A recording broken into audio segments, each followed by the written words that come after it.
Hello, everybody. We're going to talk about black sheep and families, and this all came up because I got a book. It's a book of poems. It's by a woman named Watney Lander, and it's called Black Sheep. And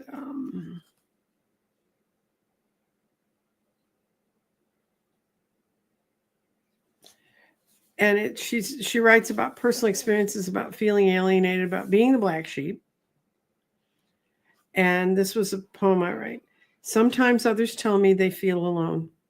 I start to think that it's not nice to hear, but it's comfortable to know because that makes two of us. And I'm going to talk about being alone and the alone within physical parameters of being with people and with your families, and also the alone you can suffer from feeling like you're the only person in the universe.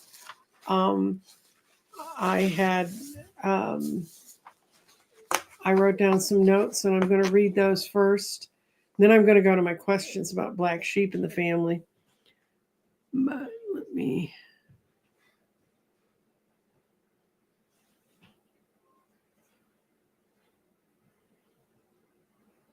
Spiritual evolution is part of every soul's destiny on earth, and each soul grows and evolves at a different rate. You're right where you need to be. So, no matter what we talk about today, if you go, well, I haven't had that experience, that didn't happen to me, that's because we're each on our own journey, and this is not a comparison thing. This sort of attaches to what Terry and I talked about yesterday about winning and losing.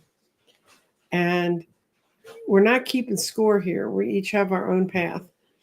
And my history of being alone was as a child, was terrified of being left alone. I lived in a lovely middle class, safe neighborhood in the Midwest, and we lived in a big 4-bedroom house, an old one. It was built in 1910. It wasn't a Victorian; it was an Edwardian, which is a different sort of structure. So my house didn't have turrets on it. I had friends who had houses with turrets on it and stuff, but I did not live in that kind of house.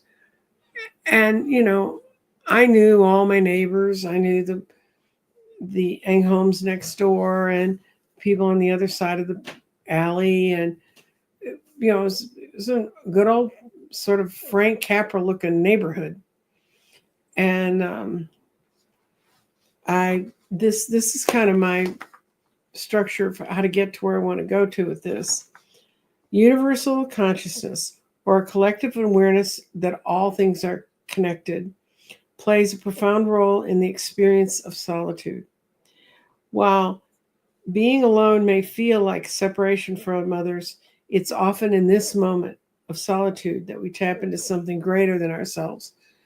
And that's kind of what happened to me, because I was sitting here one day doing, about 3 years ago, doing my Nancy Jean Garden stuff, thinking about that. And I'd had some pretty interesting readings that week. And that's when I was doing tons and tons and tons of grids and reaching out and connecting power sectors for people. And I was just sitting here. It was kind of the afternoon was kind of laying down. I was going, what's going to happen next? And the next thing I knew, I was sitting in this chair, and physically my body, I know, was in this place. But in actual fact, I was standing on the edge of the universe, and I could feel the whole pulse and energy of how everything out there is all connected, and how we're all connected to it, and how powerful that is. And I got it. And all of a sudden, my guide said to me, "You've never been alone, and you'll never be alone again, because you have reached this point of understanding." And I looked out across, and I could see from the biggest black hole to the tiniest little moon it just wherever my mind said, go look at that, go see what it is. I have no idea how long I was in that state.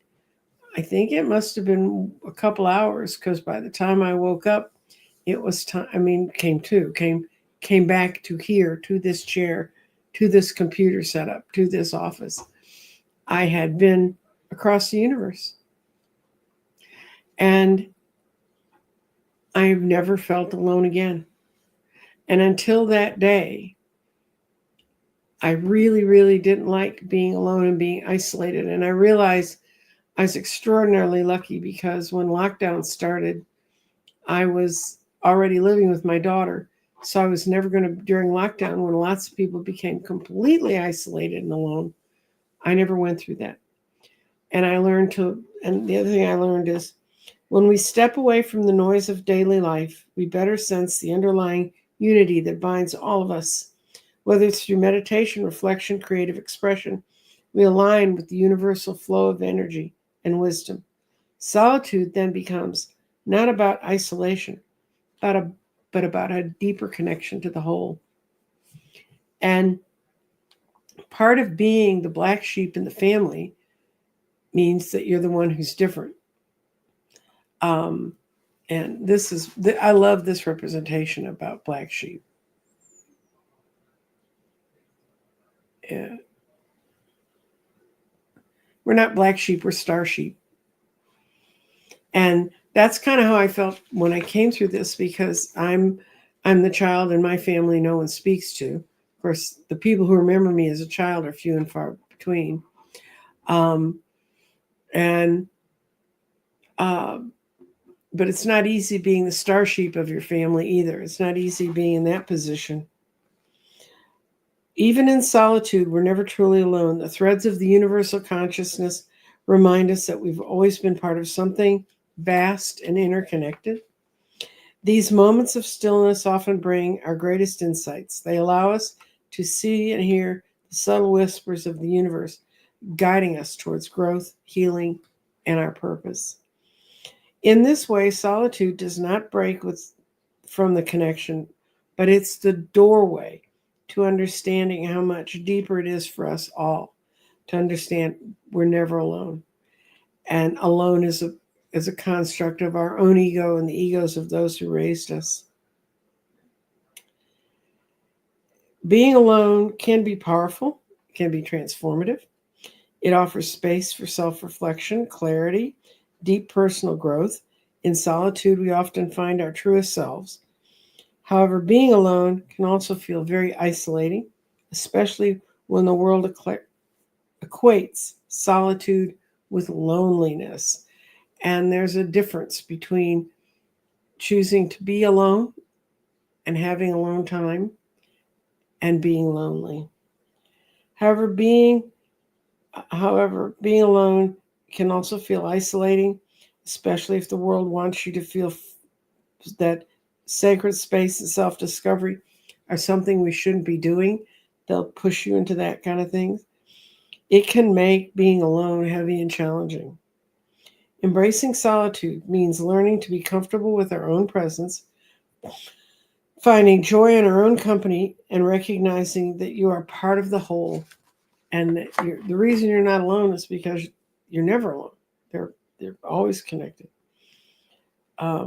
Standing apart from others. It is in these quiet moments when intuition speaks the loudest, creativity flows the strongest, and we truly come to understand who we are. And then my question for everyone is, do you see solitude as a gift or a challenge in your journey? And I have one more statement that I wanted to put up. And this comes from Paolo Ciello. And one day I understood that it's no one's job but mine to take care of myself and to make myself happy.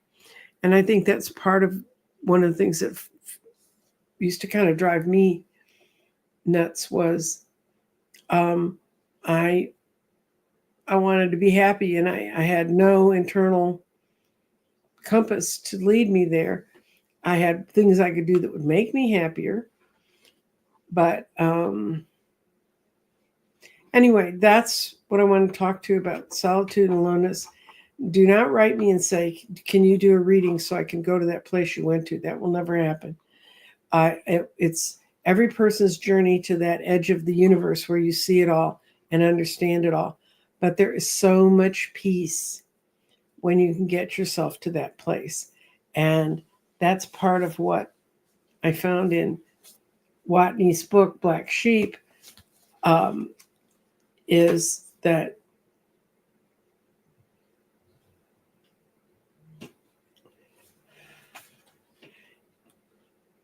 I was the only one who had the strength to fall backwards, completely trusting gravity and believing I had my own wings. And when you get to that point, then you have that kind of freedom.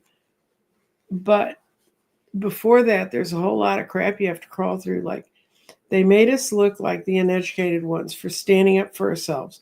But remember, eventually it comes full circle, and nothing can stop our voices from echoing. Nothing can hold us back that sounds of the truth. And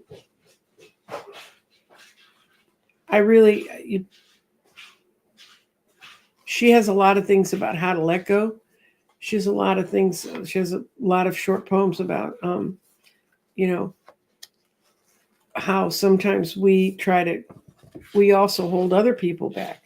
When we see one moving forward and we say, oh, I'll help you, and we pile more of whatever really they don't need on their back, then yes, we're holding them back.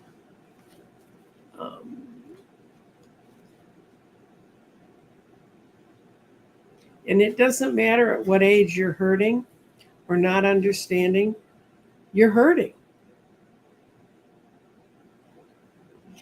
And, it's hard this is a position I'm in. It's a helpless feeling when you see them hurting and you can't take it away. So all I can do is pray for you and try to help you get some peace. And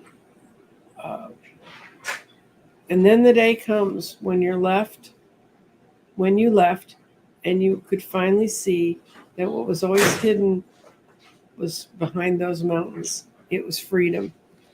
And she's got a lot of things about breaking through. And you can't save everyone. You're right. You can't. But you can try at least until you don't have any more chances. So you can't give up. And that means don't give up on yourself. Don't give up on those that are around you. And I mean, I was 72 before I got to the point that I found that kind of peace. And I didn't find it in a day when I sat down. I said, I'm going to meditate my way to the middle of the universe. It just didn't work that way. And I'm trying to see if there's anything I need to start. And some people love being alone. My best friend was an introvert, and she absolutely loved being alone. And she loved reading, and she had an intensely good vocabulary. But when she'd be talking to me and we'd be talking about things, she always knew how to use the words. She didn't know how to say them. She read a lot of John Steinbeck. And I remember some words in John Steinbeck, and when she said it, I finally had to have her write it down so I could figure what the hell is she talking about. But, it's just, that's just kind of how it is. And this is a true statement. Black sheep are the truth tellers in the family. And that's true. And that's why they become the black sheep and get thrown out. Do y'all know where the term black sheep came from? It came out of England, and in the Middle Ages, they were taxing sheep because that was the whole currency of the country for a while was wool. It was huge. It was their economy. And so the kings and the noblemen and especially the Catholic Church, which owned lots and lots and lots of land that the peasants worked, and they taxed them from the sheep they could raise. But they passed a law, and it's one of the first, and I know this because I studied tax law. Tax laws are almost always created to push your assets in a certain direction. So they give you a break on this so you'll do more of that, and then they tax something they don't want you to do and tax it more highly. Or they tax something they know you're going to do anyway. Until these income tax started in the early 1900s, the majority of federal money was made from alcohol tax. A lot of drinking in those old days. And but they passed a law, and it was in the borderlands of Scotland, and then it spread across the whole country, that you could be fined for having black sheep. That it was a no-no. They made it a financial burden, some kind of a value burden for you to have black sheep. That's when black sheep all of a sudden became something nobody wanted. I mean, they talk about them in biblical terms, but the reason it came through to us so strongly in the churches is as soon as that happened, they all picked it up and said, nope, nobody wants the black sheep. Got to get rid of the black sheep. They cost us. So that's where the term black sheep comes from. Oops. Solitude is a wonderful gift you can give yourself, but if you can't settle down and understand what solitude is, when you're a person who really neurotically needs to have people around you, that kind of a statement, solitude is grounding time for me. Being an empath, it's exhausting, but being alone is gift time for you. You understand that, but especially even young empaths, they so expose themselves to people that they block their energy from coming through. And Lauren sees it as a gift, a place where my knower knows, no doubts, no fears, heart's wide open. And that's true. But it takes, some of us took a lot more work to get there than others. And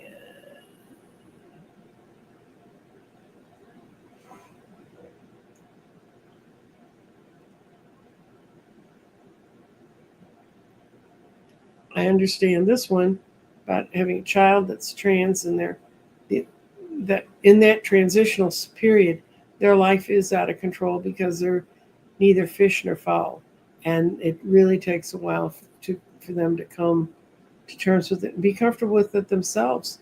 And then you have a whole society that's picking on them. Good heavens.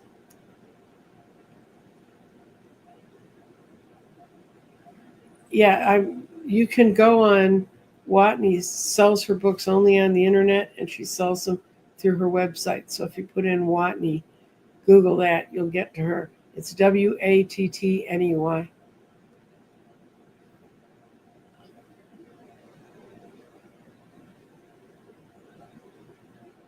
Oops.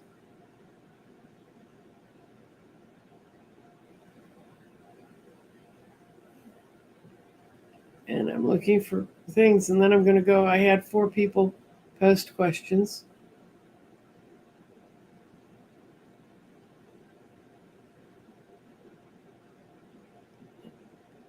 Terry, people who are abused and traumatized often are treated as black sheep, even by their families. Yeah, I mean, because once you get into the victim mentality, it's really easy. It's really easy to stay there, and then the people who want to come down on you, they want to find victims, and that's their own fear speaking.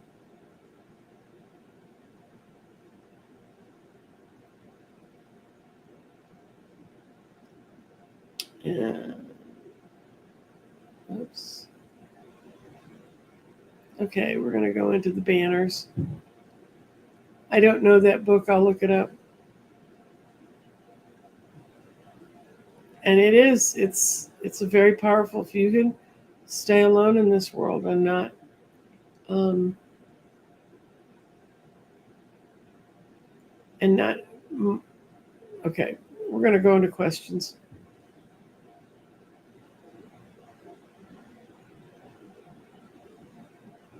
Oh, this was in Sandra was commenting on the thumbnail I put with the announcement of the show, and it had 3 little girls, and it says, the way you survive in your family is you don't all go crazy at once. That was an experience within my family, and I know some families that seem to me to be crazy all the time, but I understood the crazy in the group I live with.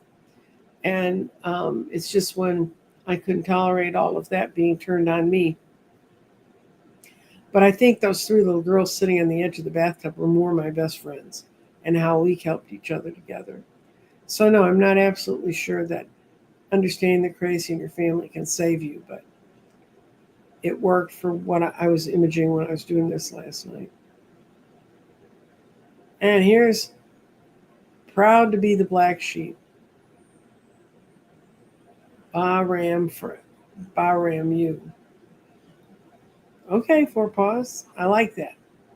I like that. I like the type your four paws acupuncture. That's good too. And this is a two-parter. I wouldn't say I was the black sheep, but different. The odd one out.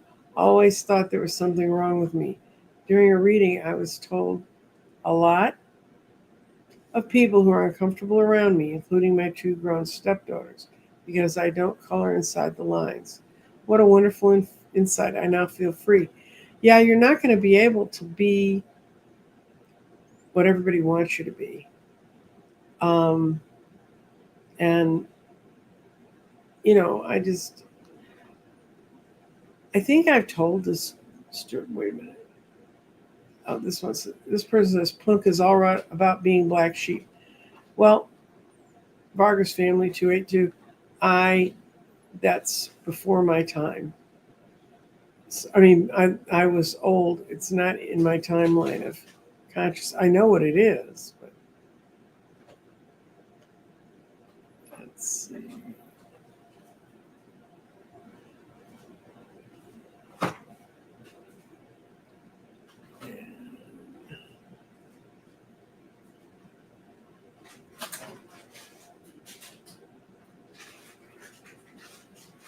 Ness, if you could put in the comments your contact information, I'll banner it across the bottom a little bit.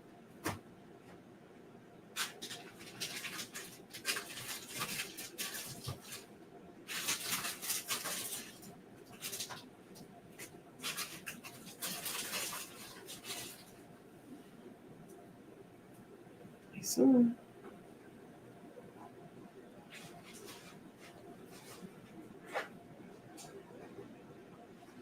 a social system that has black sheep is not a mature social system, and feedback is important to the social group. Yeah, it's unfortunate that they pick black sheep to make the outcasts because that doesn't serve our country well. Yeah. So, okay. And Terry and Dr. Gale are home. So now what do I do? I was so well organized, I ran through it really quickly. I don't think you were here when I put this on the stage, Dr. Gale.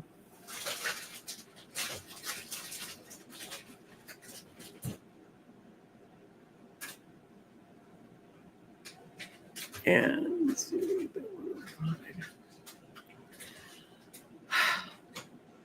We're still getting lots of comments. Everybody's talking to each other, and that's a good thing. Hello, darling, Dr. Gale. Skywalking with Moon. I was thinking of you and all the fun and adventures you've been having soon. Looking forward to finding out what's manifesting for you. Go to her channel, and if you don't know it, it's Dr. Gale Skywalking with Moon. And you will find her channel and you will find her stuff, and subscribe so you can get her messages when she's going to do something, because she does great thumbnails. I gotta admit, I'm jealous. I don't edit thumbnails. I just grab a piece of graphic and throw it on. And the other way you can support us is after our show is over. I didn't realize this, but okay. Ness. This is Ness's astrology site. So I guess you go to Astrology Ness, put that in YouTube, and you will find her if she's on YouTube. And Barb's Wheel of Fortune is here, and she's doing the same thing. For astrology, tomorrow at 1 o'clock at this same time, I'm having Dorothy Morgan come with her charts and her maps and her angles. She's going to talk about we are right now in the full moon.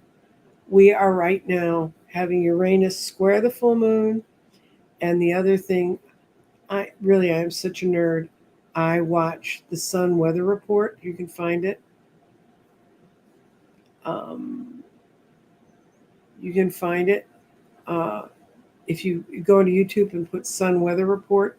I don't remember the name. I'm sorry. I'm bad about this. I don't remember the name of the site, but this guy's been coming on because of the cluster of earthquakes near Santorini, which, if you don't know about that, that's an island that blew up that we think were the Minoans. Well, they became the Minoans, but their island blew up, and they, this island was there, and then it was not, and there were some people who used to think that was part of the Atlantis story, but that's not how Atlantis blew up. There was, and that cluster in that area of Greece, it's always unsettling. But if you see the cluster of earthquakes that are there now, whoa. And the other one is there was an earthquake, I guess, in the Cayman Islands. It was a 7 point something in the Caribbean. The Caribbean is actually sitting on a very can be active site. You don't feel it all the time, but it's there. And what they were talking about in the Sun report, this may intrigue you to want to go over and see what it says. The sun has just flipped its poles. It flips the North and South Pole every 11 years. And when it does that, there's a lot of activity as major centers of gravity flow through that giant thing. And now in the middle of the sun, aimed towards the earth, is a beam. It looks like a hole, and there I'm sure are better ways to explain this, but to me, my mental images, it's like a beam that's coming down towards Earth. And when this thing has shown up before, we've had more earthquake activity. And now we have that on top of the Uranus squaring the moon and the sun at the full moon. Anyway, it's one of those times that it's time. Hi, Dorothy. She's going to be on with me tomorrow. I'll leave this all to Dorothy because I don't think Dorothy may not want to talk about the hole that they're seeing coming out of the surface of the middle of the sun, because that's like an astrophysicist stuff. And Dorothy is one incredibly smart lady, but I don't think she has a degree in astrophysics, or she's kept that very shy and not bothered to tell us. And we did have a couple of other questions show up, so we're going to go back and find them. If you put them in bold, I can see them. Otherwise, they just go by. She wants a quick reading. We're going back to what I do. Yay! And I can't show you the cards on my other table. For some reason, that camera decided to die. Well, it didn't really die, but it's so fuzzy, it may as well not be there. So I'm going to have to do the thing I don't like doing, holding up cards. But okay, G. Covington. It's a job question, so I'm not going to do it with the bunny cards. Oh, I'm going to do it with I call them my serious cards. This is my Marchetti deck. And this is the most I've ever paid for a tarot deck in my life. And it's a deck that has extra cards in it. It has palaces, like it has the Palace of Swords. That's above the King and the Ace, and you have to intuitively work with it to figure out what it does. And when the palaces show up, that's an overriding element in that reading. And then this is their Hierophant, but they also gave you a second Hierophant who's a guru, who's based on an Eastern religion view of a Hierophant. And this is the Three of Swords. There's 2 Three of Swords, and this is one of them. And you can pick which I've played with all of them. I obviously don't put 2 Three of Swords or 2 Hierophants in a deck. But They're a lot of fun to play with when I first got them. They do not come with a book that describes anything. If you buy this deck, you need to know tarot well enough to understand the images. But I love the faces in this deck, and I love the images in this deck. They're so rich and warm, and actually 2 of the pages look exactly like my grandchildren. So I'm kind of partial to this deck. And this is for G. Covington.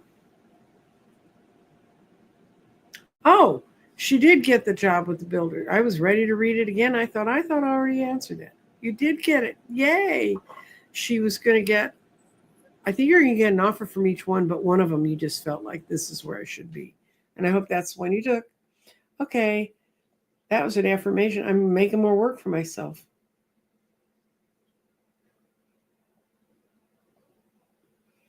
Will people read my writing project? Any insight on how they will feel? Okay, that's a 2-line question. We're going to see if they're going to read it, and then we're going to do what their feelings are about it. So I promise, guys, I'll get my head together. I woke up with a cold, and we're going into cold weather. But I was ready for the cold yesterday, the day before I had made some incredible cream mushroom soup that the main flavoring in it is ranch dressing. You get that powdered stuff you can make to make ranch dressing. And it has cheddar cheese. It has cream cheese and cream. I don't use milk in mine because this thing is keto, guys. Believe it, this is a low carb meal. And then you can put veggies in if you want. So I chopped up a couple carrots real fine and put them in. And what else did I have hiding out there? And I found a couple shallots that I needed to use up, so I chopped them up and threw them in.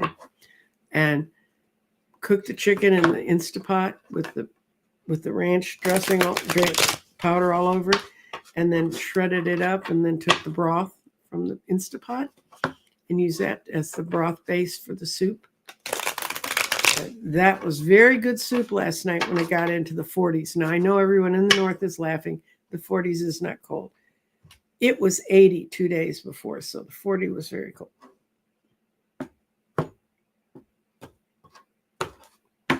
Okay. First line I'm going to read is, will people read my writing project?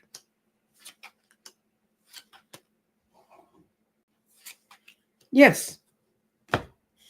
There's going to be especially a male who's going to really understand. He's going to start talking to you about the value of what you've written. And it's going to move you to a whole new place. That's the 6 of Swords. Your problem is you don't present yourself strongly enough when you go in to talk to them. You need to do that because that makes them think, well, is she really committed to this? Because she's not coming in as strong as she might. But this is a real judgment time for you, Ness. So yes, they're going to read it. Now let's see what they're going to think about it. Separate question.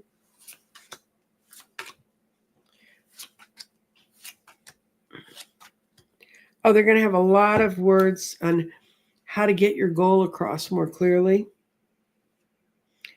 And some of the suggestions they're going to be making, you're going to have to really go home and think about it. Is that what I want to do? Because it's going to change your perspective on it. But this is the most important card. This is a way to get to the business. And if you can free yourself from that, you can deal the Wheel of Fortune. This can be your Wheel of Fortune. And you need to defend what you believe are your beliefs for the things they're going to pick out. But the most important thing for you to the most important thing is, I think it's going to be 10 weeks or October that it's going to be coming down to the end. And you do not need to be, I know I used to write, I was talking to Dr. Gale about this when I was in high school. I used to write plays to get out of English class. And I used to write 3-act plays.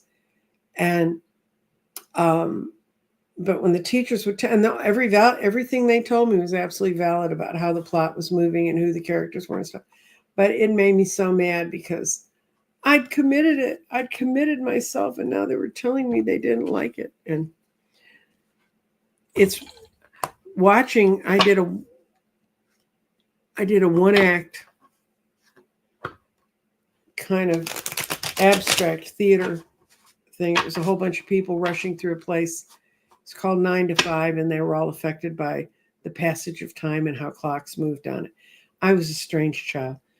This was in high school. I wasn't a little kid when I did this. But when I did 9 to 5, that one was a real kind of stream of consciousness sort of play. And it was very odd because every time I'd watch it, I felt like everybody in that room was crawling around in my brain. It's very weird. And so it's very hard to not be defensive because it's what you do, it's what you committed to, and you've spent the time doing it. And who the hell are they to tell me? I mean, that's why I was a stubborn little kid. Hopefully, Ness, you have more maturity than that. Although I think sometimes when it's something we create, we don't have that much more maturity because it's so close to where we are and who we are. You're right. His name is Stephen Burns regarding the earthquakes. His latest video is titled Get Out of the Aegean Sea. That's kind of, now, he gives you a whole lot of history to make you think, maybe I ought to get out of the Aegean Sea. I had a friend that went to Iceland, and she went to that resort that you can no longer go to because it was so close to that earthquake. And she said, something told her, go and do it then, and you'll have a great time. And she went with a friend of hers, and they did have a wonderful time because the whole spa is run by the thermal veins. Well, all the hot heat and all the energy in Iceland's from their natural resource, which is volcanoes. And if you're going to have volcanoes be your natural resource, I guess you have to live next to it. The ones I watched, he wasn't that fear-based, but he was very good on explaining the natural phenomena that they know for as long as we've been following sunspots. Yes, I finally figured that out, G. Covington. It takes a while. And I'm so proud of you for going out and getting that job.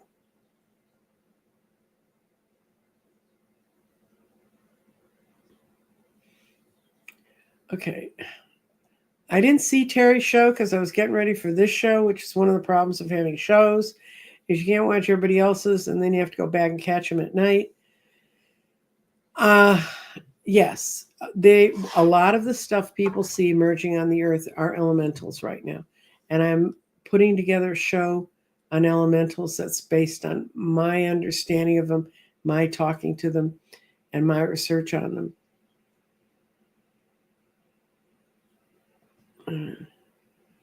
Yes. Where's your writing posted? I don't think it's been published yet, Dorothy. I think Ness is trying to get it posted. Trying to get it published. And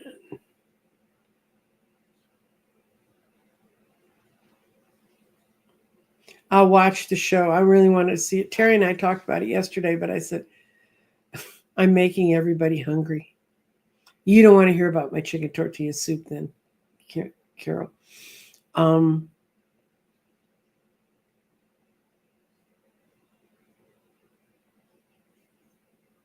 Oh, Dr. Gale has a funny story. When I was first talking to her about the elementals, and we had figured out that she was in Shasta to meet the ones that are up there. And her elementals were like little elfin creatures. And he was riding on a pea pod. That's how small he was. But they're really loud. Some of the elementals are really loud. They make sure you hear them. And some are really quiet, like Cecil's the quietest thing in the world. Cecil's almost as quiet as my cat. When he comes and nudges me and says, we're going somewhere, he just nudges me with his nose. And I don't think I have this percent. Let's see. And I'm starting to do a series of paintings of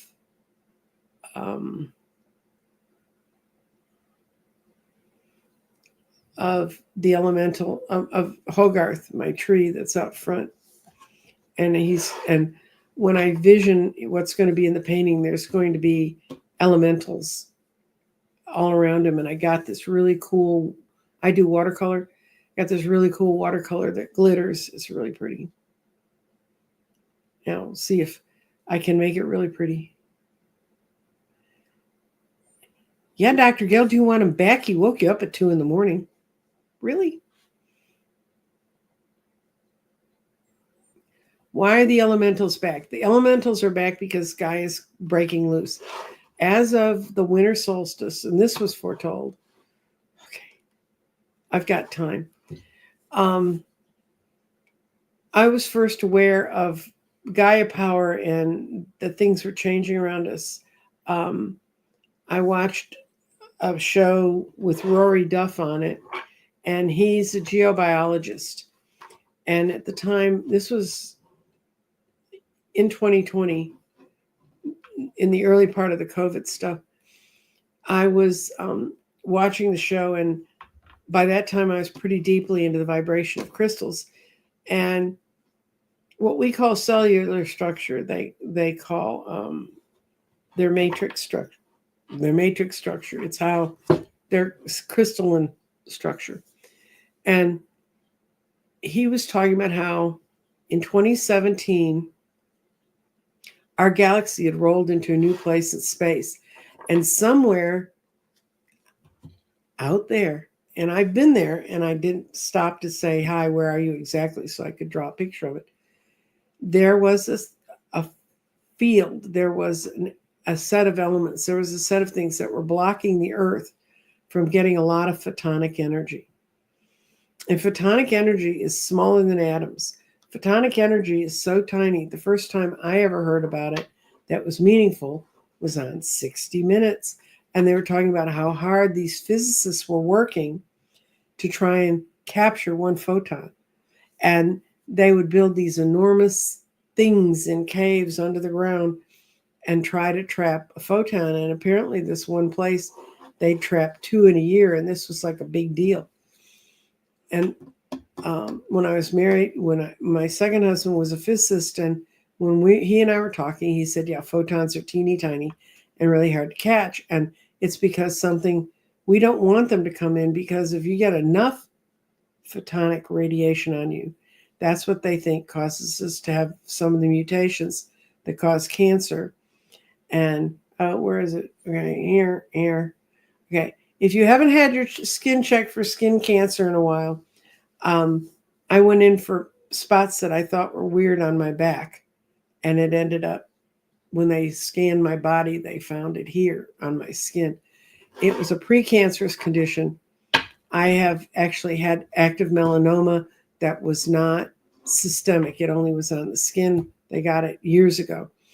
And so we kind of have to watch out for that. But even if you've never had one, go ahead and check your skin, because she said my dermatologist, wonderful, sweet lady, said more and more people's skin is breaking down because of this photonic energy. And I remember sitting there listening to Rory Duff talk. I'm back to Rory Duff now. And he was talking about how they had been expecting some sort of energetic shift, and they didn't know from where it would come. But every 13,000 years, in the stones, in the rocks, in the things I play with, the things that have been here for, what's my oldest one? A stromatolite. I have a stromatolite that's one of the oldest. It's the oldest life form that was ever got fossilized. And it's hundreds of millions of years old. They would find every 13,000 years, as they went through different stones, they'd find where their crystalline makeup had been changed.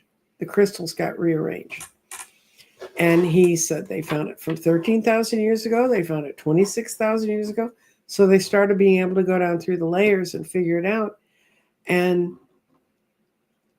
I thought, oh my God, if something's coming in that can screw with rock crystals, and I know how hard they are, and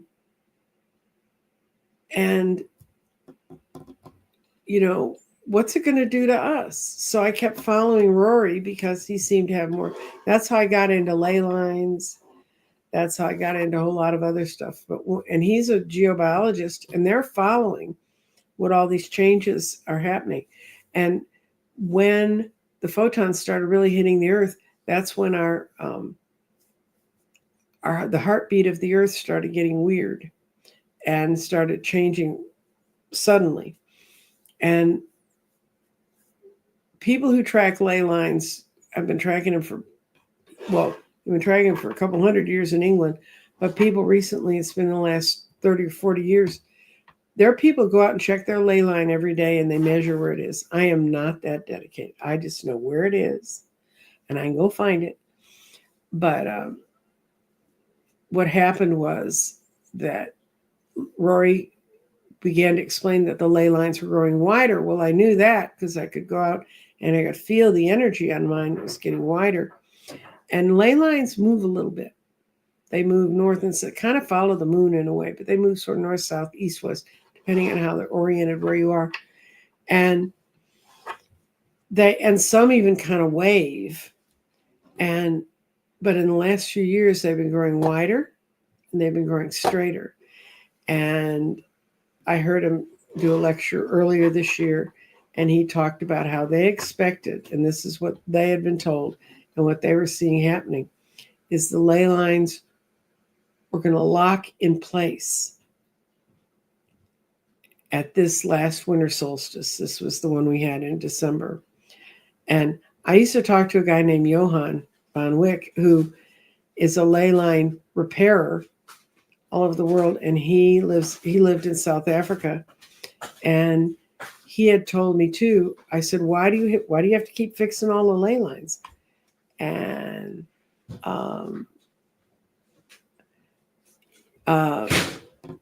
he said, well, eventually they're going to lock into place, and then enough photonic energy will have built up in the core of the Earth that the Earth is going to ring like a bell.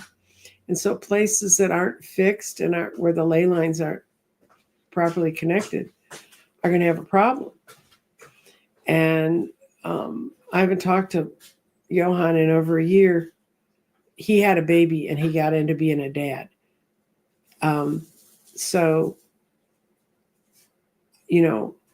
all I know is that they locked in place, and I asked Hogarth if his ley line's in place. And he said, yeah, it's still here.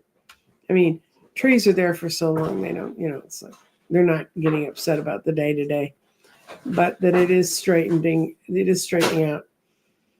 And it's in a large response to the photonic energy that we're taking in our bodies. And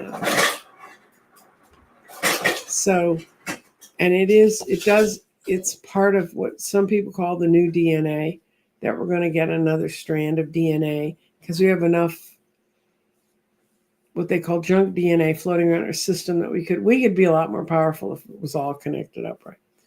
So that's kind of what's coming down. That's one of the things I watch that's coming down the line.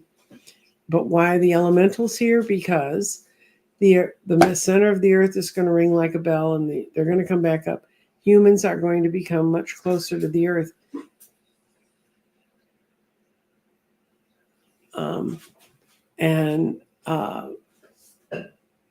So the closer you are to the Earth and the more grounded you are, the more likely you are to meet an elemental, because the reason the elementals went away was humanity got into the Industrial Revolution.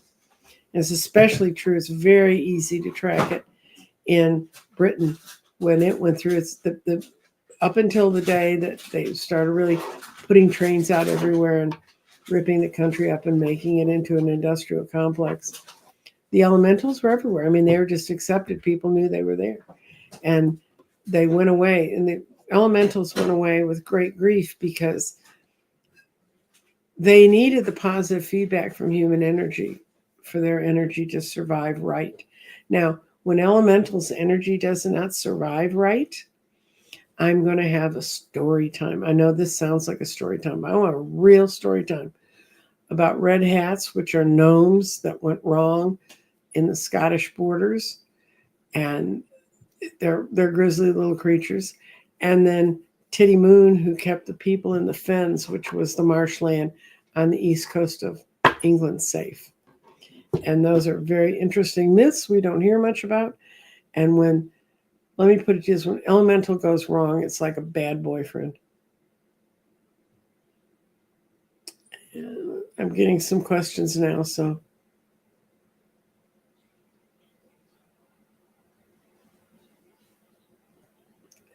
If I look like your mom, then your mom looked like my mom, because I look like my mom. Like, I know exactly what I'm going to look like for every year that I'm alive, except she never dyed her hair purple.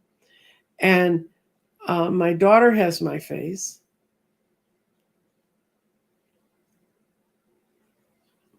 Okay. Got a couple I got some questions. I'm going to start going through this and checking on questions. Hi, Annette. I'm glad you're here. She doesn't catch the lives. Yay. Okay, that's an interesting. Okay. How do you measure a ley line?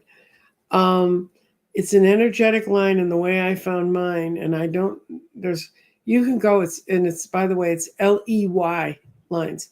You can go online and read a lot about them, or you can go to Rory Duff's site, because that's all he does is work with ley line energy. They're energetic places, and they're where the elementals use to move. They're like the rail lines for the elementals.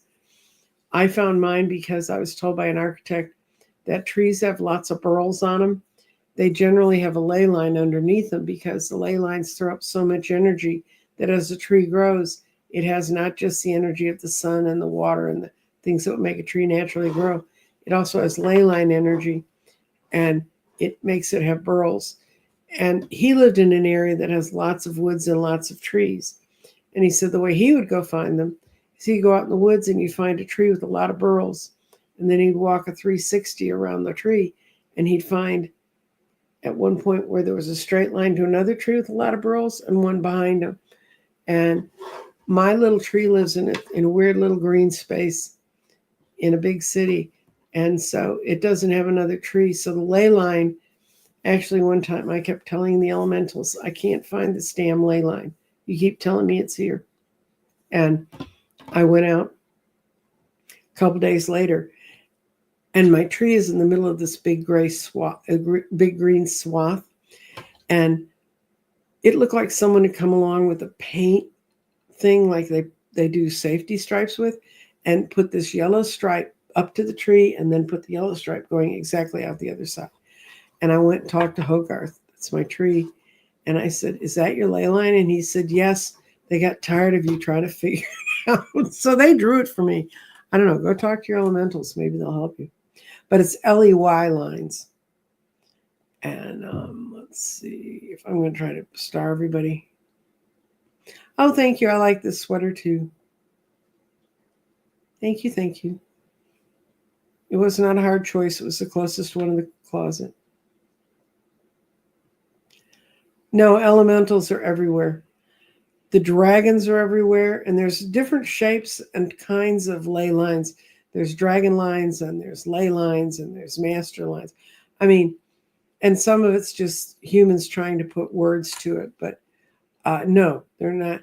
They are in the universal planning of things. Yes, they're in specific places, but every part of the world has them. They have them. I understand. But I have not been to any. I don't go anywhere, guys, so I go outside my front door and find it there. Somebody found, she's got some along Rideau Canal. I don't know where that is. I'm sorry. Let's see. I'm going to go back and catch the people I didn't get. And there was one more. No. There. Okay. Donna Marie. Please ask, are the orbs in loud knocking? Am I being contacted? Okay. I'm going to do bunny cards because the elementals like my playful cards.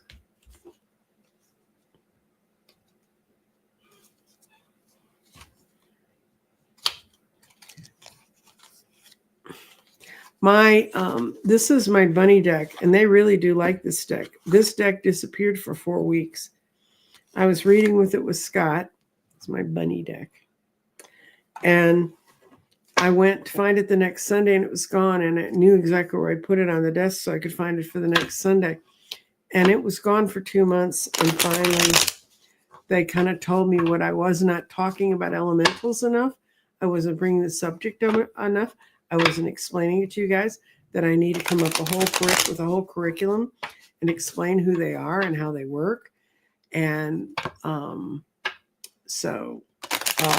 and I promised them I'd do it, and I started doing it in my computer, and all of a sudden I looked over and the deck was sitting where I'd left it before. They do take things. When you let them in your house, they're little scavengers. Are the knocking and orbs.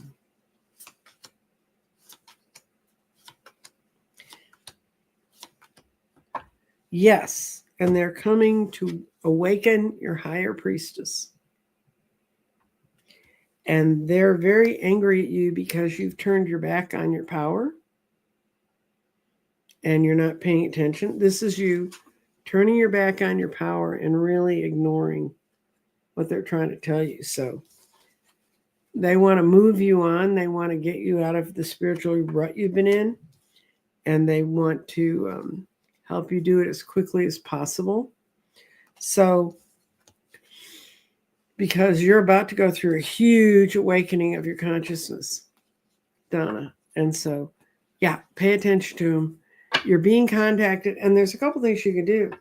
I don't know if you know much about automatic writing, but it's really easy to do. You need a pen, which I presume you have in your house, although some people don't anymore because of computers. You need a piece of paper, and you probably do have that because you have a computer if you print anything.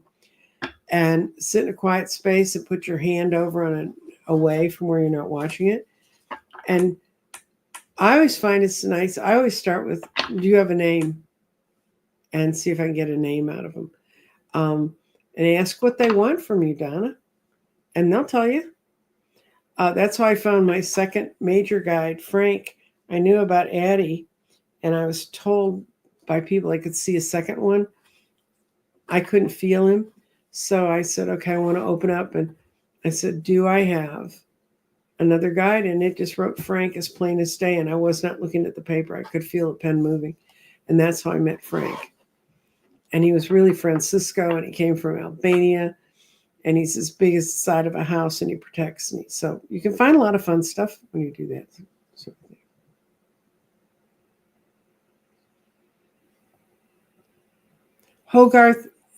Hogarth is an elemental. He's part of the living trees.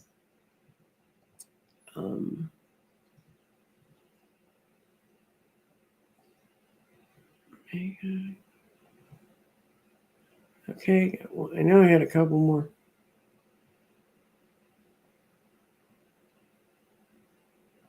No, what happened to it?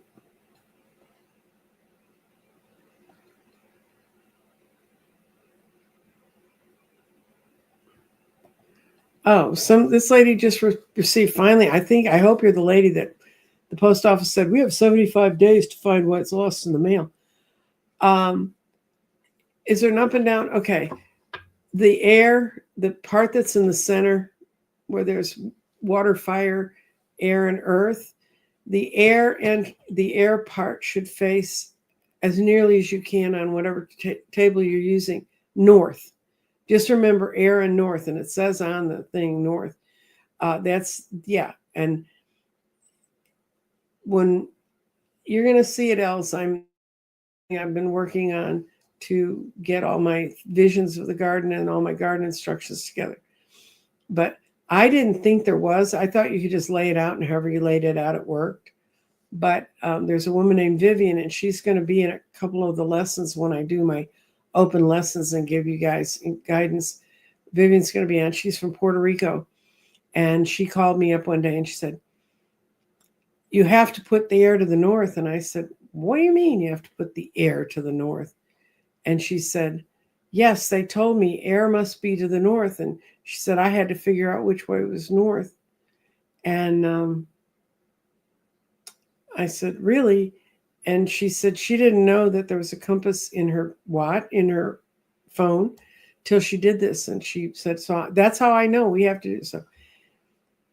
So there's a section in my instructions, Vivian says, you have to put air towards the north, and kind of gives you a regular way to deal with it. So do the elementals have a message for me? Okay, Denise. And Denise is going to be our last person because we're at 1 hour now. I was starting to minutes, so I wouldn't have enough stuff to do. The elementals, what's the message that they have for Denise?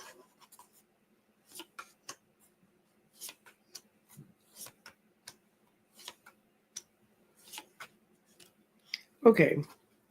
They said that right now you're feeling a little like the Page of Swords. You're out there riding, you're trying to make things work. You're trying to act more like a grown-up. It's difficult. But the reason you're going through this is you were picking some choices that weren't appropriate. Some of the ideas you had running through your head weren't going on. But there's about to become a big change. And this is not a scary change. Towers, the card immediately after the tower in the tarot is the star. So you're going to have it's going to feel like a tower moment. And it's going to be a tower moment. But it's to bring you to new horizons and to understand where you're really supposed to go. So your elementals thing to you is open yourself up. You could try some automatic writing about where should I go next. Thank you for your question. I want to thank you. Oh, I got one more. I knew there was one. I thought I marked it. Okay. Ginny, how can Ginny reconnect with you? Your guides. You have a guide named Eloise. She's been floating around me for 2 days. You have a guide named Eloise, and she said for some reason you're tying into fear, Ginny, right now instead of hope. And she finds it very, very, very difficult to speak to you. So I'm just saying. And see if this follows it.